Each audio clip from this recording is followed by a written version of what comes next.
Arestado isang miyembro ng Carnap Group sa Baybas at nasamsam ang halos 47,000 pisong halaga ng droga at baril sa Barangay Central Bicutan, Taguig City. Kinilala ang suspek na si alias Jomar, 32 anyos, itinuturing na street-level individual ng pulisya at miyembro ng John Roll de Guzman Carnaping Criminal Gang na sangkot umano sa mga seri ng karnaping sa lungsod ng Taguig.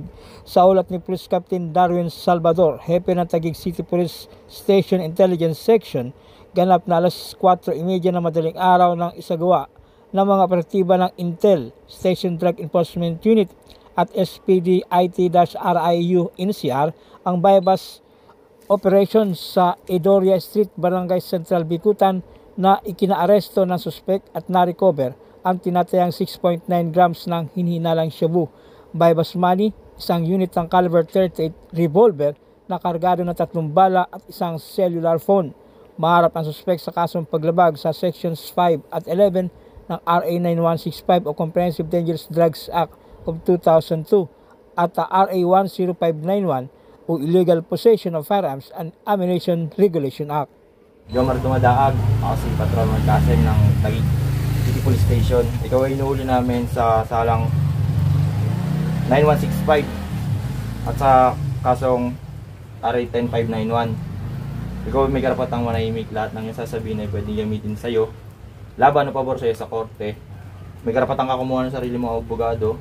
Kung wala ka namang kakayahan, ipagkakalob sa ito ng gobyerno. Meron ka rin karapatang kumuha ng sarili mong doktor. Kung wala kang kakayahan, ipagkakalob sa iyo ng gobyerno. Intindihan mo ba ang iyong karapatan?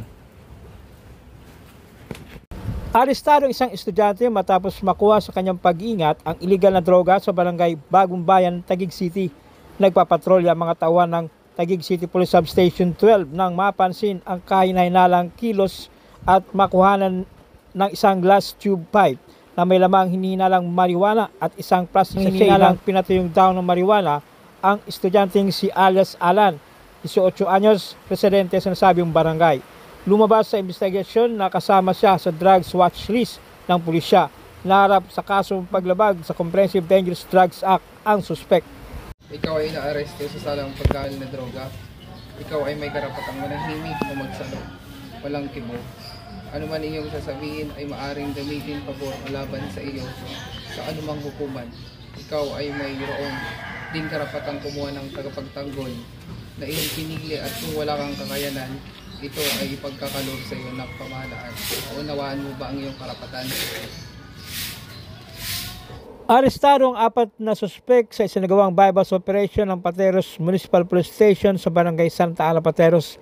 Kinilala ni Police Lieutenant Felicito Briwega Jr., hepe ng Station Drug Enforcement Unit, ang mga naarestong suspek na sina alias Joy, 57 anyos, alias Jose, 48 anyos, alias Jerry, 46 anyos na isang tricycle driver, at alias Lito, 58 anyos na isang electrician na pang mga residente sa nasabing barangay.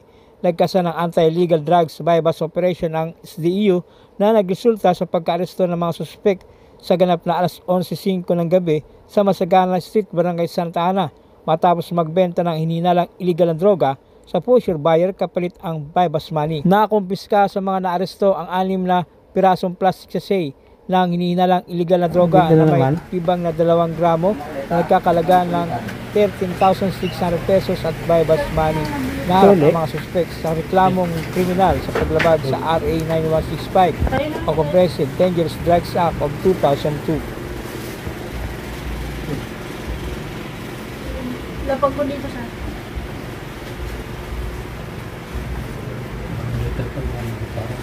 Sulipawan.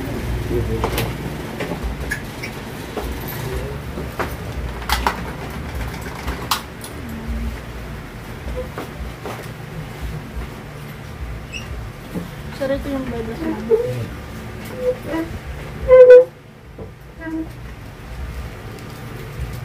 Tapos 2 sachet.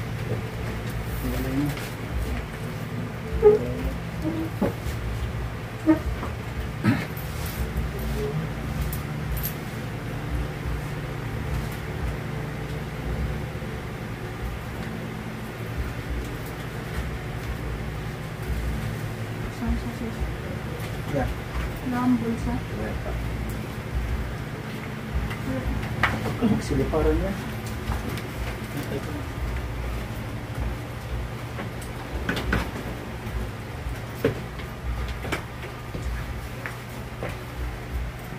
Isa rin, sir.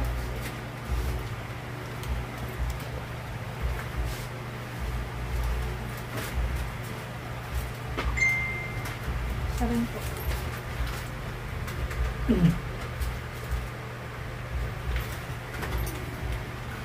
Kasama ko lang ng karapatan, sir. Sino? Kaya yung na-arresto sa salang paglabag sa RA ng 65. Kaya may karapatan ng hindi ko magsiwalang ito. Ano man ang sasabihin ng maaaring gamitin pabor o laban sa iyo sa anong tuman dito sa Pilipinas. Kaya may karapatan kumuha ng sarili ng abogado. Kung kayo ay walang kakayahan, pagkakalubang kayo ng isang gobyerno. Kaya may karapatan din kumuha ng sarili ng doktor. Para kaya kung wala kayong kakayahan, pagkakalubang kayo ng isang ng gobyerno. So, tindahan nyo ba yung karapatan? Tingnan nyo. Tindahan nyo? Oo.